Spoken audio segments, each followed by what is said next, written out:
Hola, ¿qué tal? Acabamos de llevar un tema bastante súper pesado, ¿no? Pero que realmente si tú te enfocas en lo que te he indicado vas a poder sacar tranquilamente las preguntas. Estamos hablando del desequilibrio hidroelectrolítico y el ácido base. A continuación vamos a llevar un tema que es más sencillo, que tienes que aprenderte conceptos un poco más no tan complejos como el anterior tema y que va a ser muy llevadero, ¿no? Estamos hablando del fracaso renal agudo. Insuficiencia renal aguda, lesión renal aguda, fracaso renal agudo son sinónimos, es decir, los vamos a manejar de forma indistinta, ¿no? Por ciertas consideraciones, yo en este tema lo voy a manejar como fracaso renal agudo, pero que no te confunda la terminología. Lesión, fracaso o insuficiencia, pues es básicamente lo mismo. Entonces empezamos y decimos que el fracaso renal agudo es la pérdida repentina y súbita de la función renal, ¿sí? Que esta pérdida puede producirse tanto en horas o días. ¿Y cuál va a ser su manifestación? No, va a ser la disminución en la capacidad del riñón para eliminar productos tóxicos, los famosos productos afobados. Y al margen de todo esto, pues vamos a tener alteraciones, por ejemplo, hidroelectrolíticas y llegar incluso a una oliguria, ¿no? Entonces recuerda, lo principal de la definición es que tienes que tomar en cuenta que es una pérdida súbita, o sea, repentina, ¿no? Y que dura más o menos horas, días, semanas, ¿no? Más adelante, cuando llevemos enfermedad renal crónica, te voy a dar un concepto que más o menos tiene relación en el tiempo, ¿no? No hay una definición clara en cuanto a la clasificación o definición del tiempo específico del fracaso renal agudo. Sí que se considera que mayor a un mes, un fracaso renal agudo ya pasa a ser subagudo, ¿no? Y evidentemente, como cuando llevemos en el siguiente tema, mayor a 3 meses y hablaremos de una enfermedad renal crónica, ¿no? Pero solamente quiero que te quedes con el concepto de que es súbito, que puede producirse en horas, días y demás, ¿no? Y que evidentemente disminuyen todas las funciones del riñón, sobre todo la de eliminar productos tóxicos o afobados. Pues bien, entonces, una vez que hemos hablado acerca de la definición, pues voy a hablarte de la fisiopatología en general, porque más adelante voy a hacer una clasificación del fracaso renal agudo y cada una de las distintas clasificaciones tendrá una fisiopatología aparte.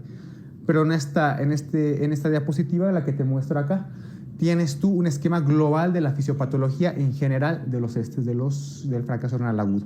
Por lo tanto, entonces tenemos primero una fase de iniciación. ¿A qué me refiero con eso, no? En la fase de iniciación, pues hay una disminución del flujo renal al riñón. Y esto es lo que nos va a condicionar la falla prerrenal. Quiero que te quedes con esto porque en el momento de hacer la clasificación vamos a hablar de un fracaso renal prerrenal, posrenal, etc. Entonces, ¿qué es lo que me pasa? En la fase de iniciación disminuye el flujo sanguíneo al riñón. Tenemos una falla prerrenal. Si esta falla prerrenal se mantiene en el tiempo, nos lleva a una isquemia de las células del epitelio tubular proximal, lo que se conoce como necrosis tubular aguda, ¿no? Entonces, en este caso vamos a hablar de un fracaso renal parenquimatoso, pero todavía no te confundas en los términos. Fase de iniciación, disminuye el flujo a mi riñón y si esta disminución se perpetúa en el tiempo, necrosis de mis células tubulares. Posteriormente a esto tenemos la fase más grave, por eso te la encuadro en rojo, que es la fase de extensión. Esta fase de extensión está dada por el aumento de la hipoxia celular, pero ya no solamente de una unidad de nefronas, sino de una gran unidad de nefronas. Es decir, va a haber un continuo proceso inflamatorio, ¿no? Entonces, y este proceso inflamatorio es mucho más intenso a nivel córtico-medular, es decir, hay una extensa lesión en la región medular externa. Y por último, si es que nosotros logramos tener un tratamiento o llevar a cabo un tratamiento adecuado, pues este fracaso renal agudo entra en fase de mantenimiento y reparación. Es decir, durante esta fase las células se reparan, migran, las que están en proceso ya de degenerativo entran en apoptosis, hay una proliferación de estas células a nivel del glomérulo, a nivel del túbulo, y de esa manera se mantiene la estabilidad y la funcionalidad, sobre todo tubular, ¿no? Sobre todo tubular, quiero que recuerdes esto. Por último, la fase de recuperación. En esta fase es solamente una secuencia de la fase de mantenimiento y reparación, ¿no? continúa la diferenciación celular, los túbulos vuelven a tener sus funciones normales, se restablece la polaridad celular epitelial y por lo tanto el filtrado glomerular, que es lo más importante, vuelve a ser normal. Bien, hemos hablado de la fisiopatología en general del fracaso renal agudo. Y te he dicho de que este fracaso renal agudo lo vamos a dividir en 3 tipos, ¿no? De acuerdo a su etiología. Entonces, de acuerdo a la etiología, el fracaso o lesión renal agudo se clasifica en 3 tipos. El primero es el prerrenal, el segundo es intrínseco o parenquimatoso y el tercero es posrenal o obstructivo, ¿sí? Eso sí tienes que aprendértelo de memoria. Entonces, tenemos fracaso renal agudo prerrenal, intrínseco o parenquimatoso, obstructivo u posrenal. Entonces tenemos dentro de las causas, ¿no?, del fracaso renal agudo prerrenal, es que hay una disminución de ¿qué? Del flujo sanguíneo, o sea, no le va a llegar suficiente flujo a nuestro riñón. ¿Y cuáles pueden ser sus causas? Como aquí tú ves en el flujograma, la más importante y la más frecuente, la hipovolemia. Evidentemente esto puede ser por deshidratación, hemorragias, etc., ¿no? Posteriormente, otra cosa frecuente de una FRA prerrenal, pues tenemos a la disminución del gasto cardíaco, la disminución del volumen circulante eficaz, es decir, en situaciones donde hay una retención de agua y por lo tanto no le llega un suficiente flujo a nuestro riñón, sobre todo si hablamos de una insuficiencia cardíaca congestiva y en una insuficiencia hepática, sobre todo en una cirrosis hepática, ¿no? Bien, si hablamos del fracaso renal agudo parenquimatoso o intrínseco, ¿no?, lo vamos a dividir en 3 causas principales. La primera, la glomerular, ¿no? La glomerular lo tienes que recordar como causas principales las glomerulonefritis, ya sean primarias o secundarias. Y en el otro contraste tenemos las alteraciones a nivel vasculares, ¿no? Pueden ser, por ejemplo, vasculitis, como un síndrome de Sjögren-Strauss, una enfermedad de Wegener, etcétera, todo lo que se refiere a las vasculitis. Evidentemente, la hipertensión arterial maligna, la púrpura trombocitopénica trombótica pueden condicionarnos un fracaso renal agudo intrínseco, ¿no? Pero de estos 2 vamos a mencionar al tercero, que es el más importante y con el que te tienes que quedar realmente, que es el que se debe a la afectación de los túbulos renales y del intersticio. La afectación de los túbulos renales e intersticio se puede deber a 3 causas, pero principalmente nos referimos a las famosas nefrotoxinas. Estas nefrotoxinas pueden ser de 2 tipos: exógenas, es decir, unos contrastes iodados que se pueden administrar al paciente, por ejemplo, o endógenas, por ejemplo, la mioglobina, cuando se produce una rhabdomiólisis.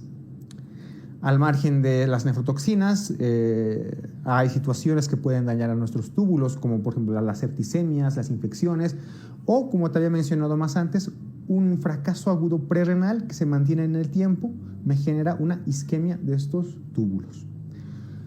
Y bien, por último, para hablarte de la etiología del fracaso renal agudo postrenal, pues tenemos que remitirnos a las obstrucciones, ¿sí? Aquí el riñón está totalmente bien, pero hay una obstrucción en las vías urinarias. Esa obstrucción puede ser tanto a nivel del uréter, a nivel del cuello vesical, etcétera, ¿no?, como vamos a ver más adelante. Bien, entonces quédate con este flujograma y con todo lo que te he indicado. Empezamos a desglosar cada uno de estos. Vamos a empezar con el fracaso agudo prerrenal, ¿no? Entonces, ¿qué tienes que quedarte con esto? Disminución del flujo sanguíneo renal, ¿no? Entonces la alteración va a estar ahí. Te voy a hacer aquí, te muestro un esquema del riñón, ¿no? Y aquí va a estar la alteración, ¿no? Hay una disminución del flujo sanguíneo renal. No le está llegando suficiente sangre a mi riñón. ¿Cuál es la característica del FRA prerrenal? Es que es la causa más frecuente, ¿no?, de fracaso renal agudo. Eso sí es importante que lo encuadres, ¿no? Representa alrededor del 70%, es decir, es la causa más frecuente del fracaso renal agudo, ¿sí?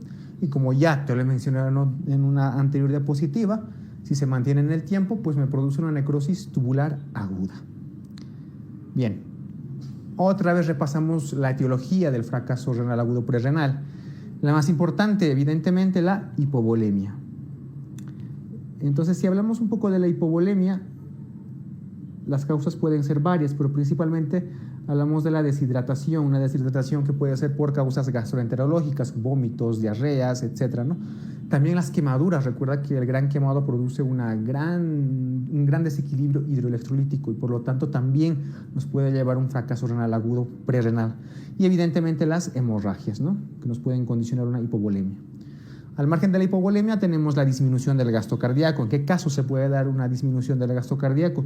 Sobre todo en pacientes que tienen insuficiencia cardíaca o han tenido un infarto agudo de miocardio reciente, etc. Todo lo que tiene que ver con la bomba del corazón. Disminución del volumen circulante eficaz, es decir, cuando el paciente está reteniendo líquido por alguna causa, por ejemplo, una insuficiencia cardíaca aguda o congestiva, una descompensación hepática, o sea, es decir, una ascitis. Hay una concentración del volumen, pero a nivel intersticial, ¿no? Por lo tanto, el volumen circulante eficaz disminuye. Hay casos como, por ejemplo, en el shock séptico, en los cuales hay una vasodilatación periférica que también nos puede llevar a un fracaso renal agudo prerrenal. Y por último, la alteración en una autorregulación por el tratamiento con fármacos como los analgésicos antiinflamatorios no esteroideos, los bloqueantes del sistema adrenina-angiotensina-aldosterona, como son los IECA o los ARA2, ¿no? Entonces, en general, estas son las causas principales de nuestro fracaso renal agudo prerrenal. Entonces, acuérdate un poco, sobre todo, a relación a la volemia y a la disminución del gasto cardíaco. Bien, aquí voy a hablar de un poco de la fisiopatología, es decir, pero solo del fracaso renal agudo prerrenal, ¿sí? La fisiopatología de la FRA prerrenal. Entonces, a ver, te voy a hacer un pequeño esquema aquí dibujado y lo primero que te voy a hacer es decir es que hay una disminución del flujo sanguíneo renal, ¿verdad? Bien. Entonces, si hay una disminución del flujo sanguíneo renal, ¿qué es lo que pasa? Mi riñón o mi nefrona tiene pues mecanismos de autodefensa. ¿Qué es lo que van a hacer? Me van a activar el famoso sistema renina-angiotensina-aldosterona. Entonces, mi riñón piensa de que, bueno, no me está llegando suficiente líquido, entonces yo tengo que conservar el poco líquido que tengo, ¿no? No lo puedo filtrar, entonces activo el sistema renina-angiotensina-aldosterona. Tú sabes que la angiotensina 2, no voy a volver a explicarlo esto porque lo hemos visto en antihipertensivos en la parte de farmacología, tiene un potente efecto vasoconstrictor en mi arteriola eferente del glomérulo. Para hacerte un esquema más general, este es mi glomérulo, ¿no? Aquí es mi arteriola aferente, la que entra, y mi arteriola eferente, la que sale. Entonces, mi riñón, al activar este sistema renina-angiotensina-aldosterona, pues hace que la angiotensina 2 cause una fuerte vasoconstricción, pero en mi arteriola eferente. Entonces, eso hace que aumente el flujo sanguíneo renal. Por lo tanto, trata de conservar la tasa de filtración glomerular, ¿no? Esto nos puede explicar un montón de cosas, ¿no? Sobre todo, como vamos a ver más adelante, porque si se activa el sistema renina-angiotensina-aldosterona, ¿qué pasa? Se reabsorbe, ¿qué cosa? Sodio y agua, ¿no? Recuerda que la función principal de la aldosterona es la reabsorción de sodio. Entonces, si se activa mi sistema renina-angiotensina-aldosterona, obviamente aumenta la reabsorción de sodio y de agua. Si aumenta la reabsorción de sodio, pues evidentemente mi sodio urinario va a estar bajo, y esto lo vas a ver más adelante. Por eso quiero que entiendas muy bien la fisiopatología de la FRA prerrenal, ¿no? Y bien, y si retengo agua, ¿qué es lo que a qué me va a llevar esto? Si yo retengo agua, pues me va a llevar a la larga a una oliguria, ¿no? Entonces, básicamente esa es la forma en la cual puedes estudiar la fisiopatología del fracaso renal prerrenal, ¿vale? Bien, pasamos. El FRA parenquimatoso, intrínseco parenquimatoso es lo mismo, ¿no? Aquí el defecto ya no está en el flujo sanguíneo renal, aquí el defecto está propiamente en el riñón, ¿no? Aquí el defecto está aquí, precisamente, a nivel del riñón, a nivel de mi nefrona está el defecto. ¿Cuál es su definición? Bueno, se produce por una lesión del parénquima renal, evidentemente, ¿no? Es la segunda causa del fracaso renal agudo. La primera es el FRA prerrenal y la segunda el FRA parenquimatoso, ¿no? Representa cerca del 20% de los casos. Y dentro del FRA parenquimatoso, la causa más frecuente es sin duda la necrosis tubular aguda, llamada NTA. Desde ahora vamos a manejar el acrónimo NTA, ¿vale? Entonces, la necrosis tubular aguda es la forma más frecuente del FRA parenquimatoso. ¿Qué tenemos que saber de esto? La etiología, ¿no? Ya habíamos visto que son 3 causas principales: vascular, glomerular y tubular. Bien, entonces, dentro de la vascular, ¿no?, principalmente vasculitis, hipertensión arterial maligna, púrpura trombocitopénica, etc. Dentro de la causa glomerular, la glomerulonefritis aguda, primaria, secundaria, etc. Todo lo que se refiere con una alteración de los glomérulos, las famosas glomerulonefritis. La afectación de los túbulos intersticios se dan por 3 causas. Primero, una isquemia mantenida. Un fracaso renal agudo prerrenal que se mantiene en el tiempo me produce una isquemia de mis células tubulares, ¿no? Entonces, y la otra causa, que es la más frecuente, que es la famosa necrosis tubular aguda.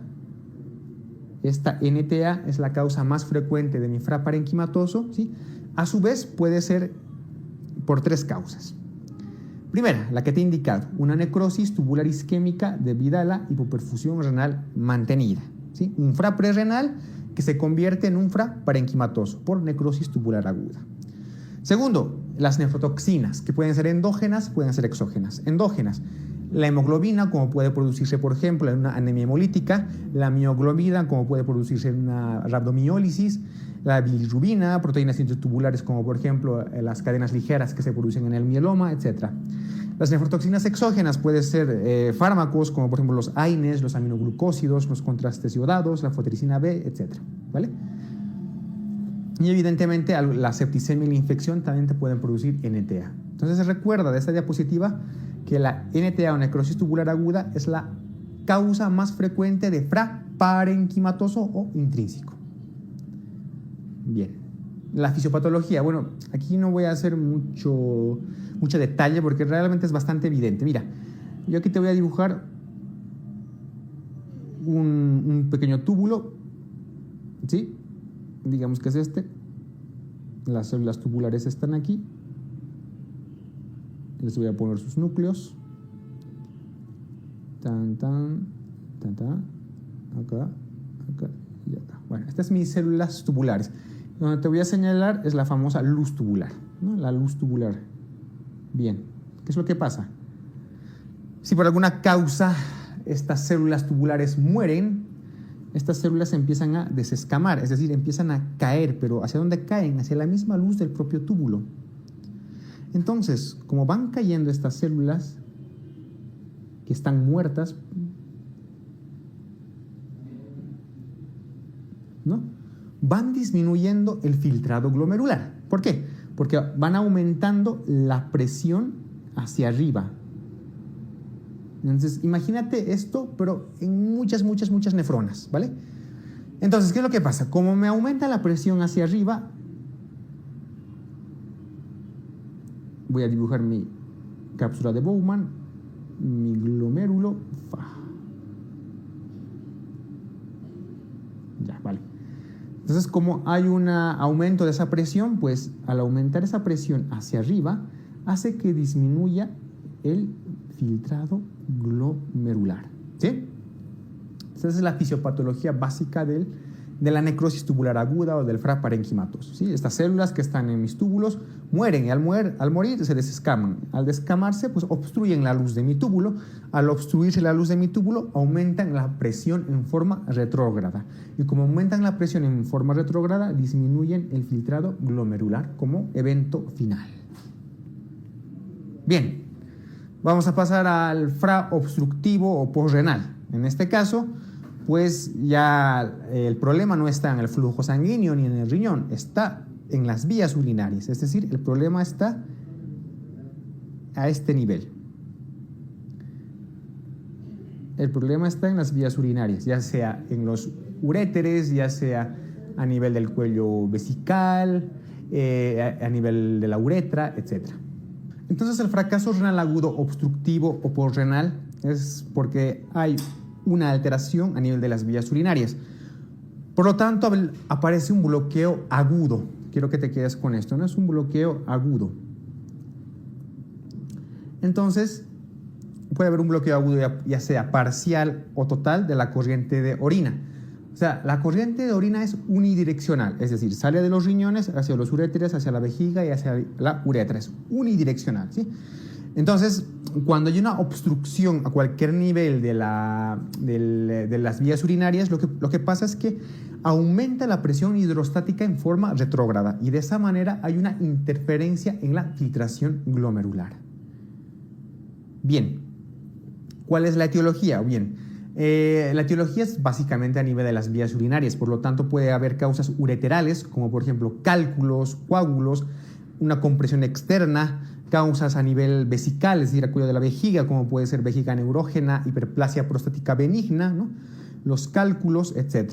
Y causas uretrales, por ejemplo, estenosis o compresiones externas o válvulas congénitas, por ejemplo, ¿no?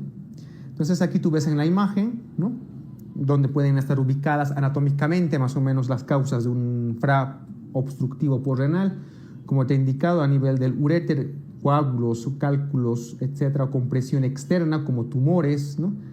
A nivel del cuello vesical, la hipertrofia prostática, también otras causas pueden ser coágulos de sangre, el cáncer, etcétera, ¿no? Y obviamente causas uretrales, las estenosis. El diagnóstico. ¿Cómo vamos a realizar el diagnóstico del fracaso renal agudo? Bien, lo primero que tenemos que hacer antes de diagnosticar un fracaso renal agudo es evaluar cómo está la creatinina plasmática. Entonces, las guías KDIGO, que son las que hacen referencia más o menos a la patología nefrológica, que son las guías internacionales que se manejan, pues nos hacen un pequeño cuadro y nos dividen el fracaso renal agudo en tres estadios, ¿no?, de acuerdo al estudio de la creatinina plasmática y al volumen urinario. Entonces, hablamos de un fracaso renal agudo estadio 1, según las guías KDIGO, cuando en la creatinina plasmática hay un incremento entre 1.5 a 1.9 veces el valor basal, ¿sí?, acompañado de un volumen urinario de menor a 0,5 ml por kilogramo hora, que se mantenga entre 6 a 12 horas más o menos. El estadio 2 del fracaso renal agudo es un incremento en 2 a 2.9 veces el valor basal, con un volumen urinario de menor a 0,5 ml kilogramo hora, pero que esta disminución en el volumen urinario dure más de 12 horas, ¿no? Y por último, el estadio 3 es el incremento en más de 3 veces el valor basal o un incremento de una creatinina plasmática mayor a 4 miligramos decilitro o un paciente que esté iniciando terapia sustitutiva renal, ¿no? En estos casos el volumen urinario puede ser de 0,3 mililitros por kilogramo hora en 24 horas o directamente que el paciente presente anuria por 12 horas. Entonces recuerda, esta pequeña clasificación está en base a las guías KDIGO, que son las guías nefrológicas internacionales. Y lo que tienes que tomar en cuenta es que toma dos parámetros, ¿no?, la creatinina plasmática y el volumen urinario. Es un poco lioso memorizarte todos estos pequeños datos, pero si algo tienes que quedarte de este gráfico de estadios es que las guías KDIGO toman en cuenta la creatinina plasmática y el volumen urinario. ¿Qué más? Pues en un paciente en el cual tenga la sospecha de un fracaso renal agudo, tienes que ver el grado de hidratación, ¿no?, si el paciente está deshidratado o no. Tendrás que medir la presión arterial, si es que el paciente está hipotenso o está en una hipovolemia. Lo primero que tienes que hacer ante el diagnóstico de un fracaso renal agudo es descartar si la causa es obstructiva, ¿no?, es decir, colocar una sonda Foley, ¿no? Tienes que pedir un examen general de orina, habrá que analizar el sedimento urinario, una analítica completa para ver los iones y evidentemente cómo está la creatinina, ¿no? Y posteriormente podrás solicitar una ecografía renal si es que aún tienes dudas entre un FRA obstructivo. Bien, hay otra clasificación del fracaso renal agudo, es que las guías KDIGO, si bien tienen una buena estadificación, pues se ha definido como unas categorías llamadas rifle, ¿no?, que además de la creatinina y el volumen urinario que tomaba las guías KDIGO, toman aparte el filtrado glomerular, ¿vale? Entonces, estas guías rifle, ¿no?, que vienen del inglés, de risk, riesgo, injury, lesión, failure, fallo, y loss, pérdida prolongada de la funcionalidad renal, y E, que es una enfermedad renal ya terminal o avanzada o crónica, ¿vale? Entonces, esta categoría RIFLE ha unificado por muchos criterios y actualmente es la más utilizada, ¿sí? Incluso más que los estadios de las guías CADIGO. Estos estadios son de las guías CADIGO, ¿sí? Pero el esquema RIFLE, al margen de la creatinina y el volumen urinario, también toma en cuenta la tasa de filtrado glomerular. No es necesario que te memorices todas las guías, evidentemente, pero sí que tengas una idea. Evidentemente, RIFLE viene del inglés, como te lo repito, ¿no?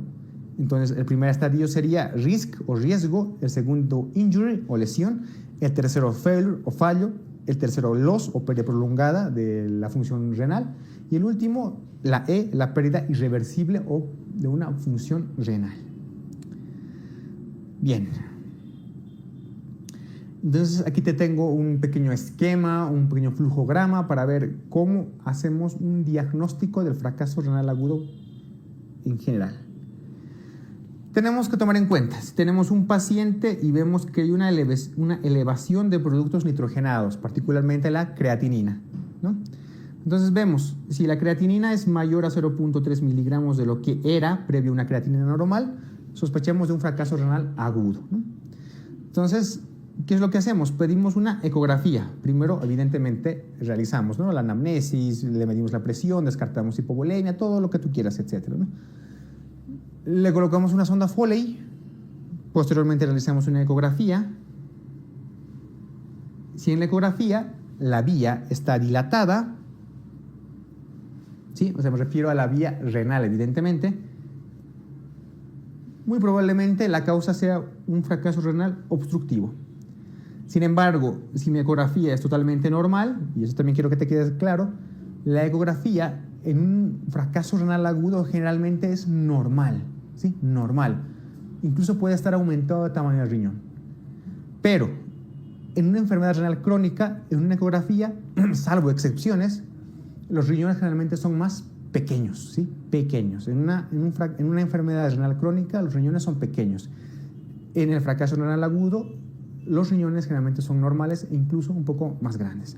Pero vamos a lo que estábamos, ¿no? Si en mi ecografía mi vía renal y mis riñones están normales, y tengo que pensar dos cosas. Primero, tengo factores prerrenales. ¿A qué me refiero con factores prerrenales?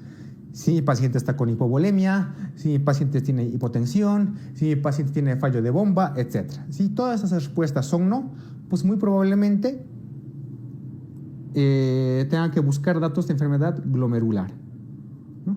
Si no hay datos de enfermedad glomerular, busco datos de enfermedad vascular. Y así voy descartando, ¿no? Si no tengo factores prerrenales, muy probablemente la causa sea un parenquimatoso, o sea, una necrosis tubular aguda.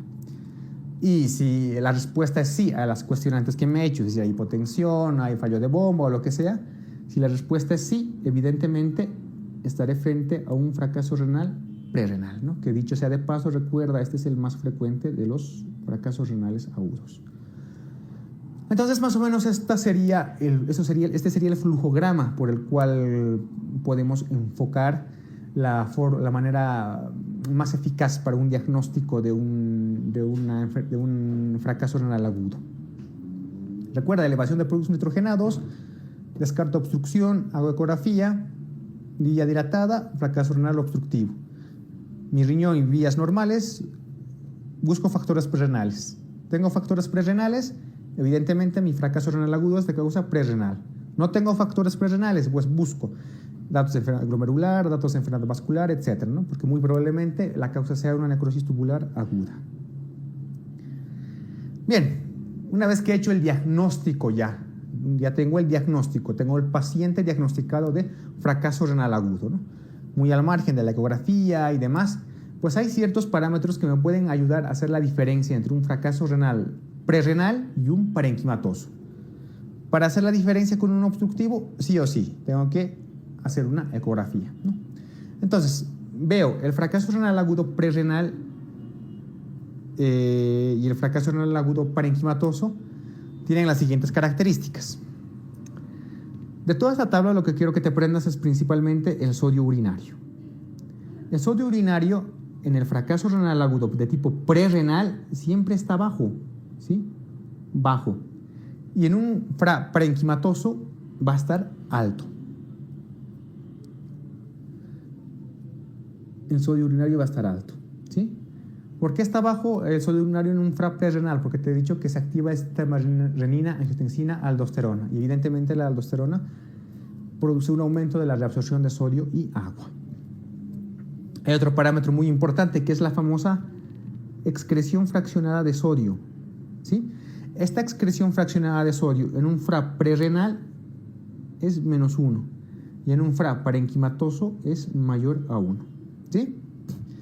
El índice de fracaso renal, que tiene relación más o menos con los primeros, en un prerrenal es menor a 1 y en un parenquimatoso es mayor a 1. El sedimento, generalmente el prerrenal puede no mostrar sedimento, o si muestra, pues hay cilindros hialinos. Y en el parenquimatoso sí que evidenciamos cilindros de tipo granuloso, ¿sí? ¿Cuál es la clave de todos esos parámetros, ¿no? Urea creatinina, urea orina, urea plasma, creatinina plasma, urea orina, urea plasma, etcétera, que todo parece una confusión real en tu cabeza.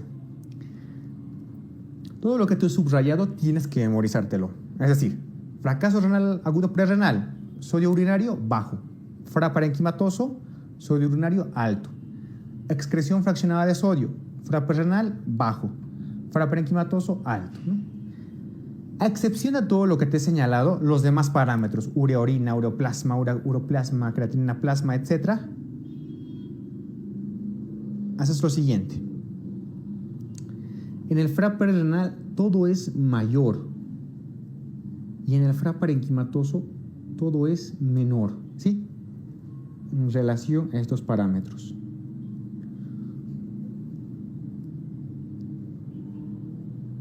Todo lo que se refiere a urea orina, urea plasma, el cociente urea creatinina, todo lo que se refiere a eso, acuérdate, en el prerrenal es mayor. Todo lo que se refiere a urea creatinina en el prerrenal es mayor. Y todo lo que se refiere a urea creatinina en el parenquimatoso es menor. ¿Qué pasa con el sodio? Es la excepción. El sodio, excreción fraccionada de sodio, índice de fracaso renal en el prerrenal es menor y en el parenquimatoso es mayor. Sé que en este momento te estás liando la cabeza, pero si tú te pones a pensar, ¿no? Lo hemos resumido de una manera muy simplificada. Todo lo que tiene relación urea creatinina y demás, prerrenal mayor, parenquimatoso menor. Todo lo que tiene que ver con el sodio, prerrenal menor, parenquimatoso mayor, ¿vale? Bien. ¿Cómo vamos a hacer el tratamiento? El tratamiento del fracaso renal agudo, pues tiene que ser primero un tratamiento general, ¿no? Evidentemente, trataremos de evitar las complicaciones, ¿no? Que son debidas a la disminución del filtrado glomerular, que es lo que más nos interesa. Lo que más nos interesa es restablecer el funcionamiento de nuestro riñón, ¿no? Entrar en una fase de recuperación de las células tubulares, ¿no? Por lo tanto, habrá un tratamiento general y tratamientos específicos. Dentro de los tratamientos específicos, pues vamos a hablar, por ejemplo, en el fracaso agudo prerrenal, donde hay una disminución del flujo sanguíneo renal, ¿no? En los casos de hipovolemia tendremos que expandir la volemia con soluciones cristaloides, ¿sí? Para mantener un adecuado volumen intravascular. Y si se mantiene un adecuado volumen intravascular, evidentemente mejora el flujo sanguíneo, el filtrado glomerular, y mejora el gasto urinario. Si además hemos expandido la volemia, etcétera, y aún hay oliguria, ¿sí? El filtrado glomerular no mejora, pues tendremos que añadir diuréticos, de preferencia furosemida. Entonces, generalmente en el fracaso renal agudo prerrenal, lo primero que tengo que hacer es expandir mi volemia, ¿no? Si persiste la oliguria, administro diuréticos. Ojo, en el caso de que haya una disminución del volumen circular eficaz, ya sea por una ascitis, por una insuficiencia cardíaca, no puedo sobrecargar a mi paciente con más volumen. Por lo tanto, tú no puedes administrar soluciones. En este caso, solo en este caso de un FRAP renal por disminución del volumen circulante eficaz, como en una insuficiencia cardíaca congestiva o una cirrosis hepática, administrarás directamente diuréticos, ¿sí? Bien, el tratamiento de la FRA parenquimatosa pues está enfocado a la causa que lo está produciendo. Si es una glomerulonefritis, pues trataré la glomerulonefritis, ya sea con corticoides, inmunosupresores, etc., ¿no? En el caso de una necrosis tubular aguda oligúrica, ¿no?, donde no estoy filtrando bien el riñón, pues administraré diuréticos, de preferencia la furosemida, ¿no? Y en el tratamiento de un FRA posrenal, pues evidentemente lo primero que tengo que hacer es resolver la obstrucción. Resuelvo la obstrucción como colocando una sonda Foley en primera instancia. Si pese a eso en una FRA obstructiva no mejora, ¿no?, entonces tengo que sospechar que la causa es supravesical. Entonces el tratamiento será etiológico, ¿no? Por ejemplo, algún cáncer, hipertrofia prostática benigna, etc., ¿no? Entonces, en la primera instancia coloco la sonda Foley y si pese a eso no funciona, tengo que sospechar otra causa y tengo que realizar el tratamiento de esa causa. Bien, de esta manera hemos terminado el segundo tema. Es un tema mucho más sencillo, mucho más entendible que el primer tema, ¿no? Y como te darás cuenta, con conceptos muy específicos, pues lo puedes sacar tranquilamente las preguntas. Quédate principalmente con la etiología, ¿sí? Un poco de los estadios del fracaso renal agudo, ¿no?, y el algoritmo diagnóstico que te he mostrado en la diapositiva previa.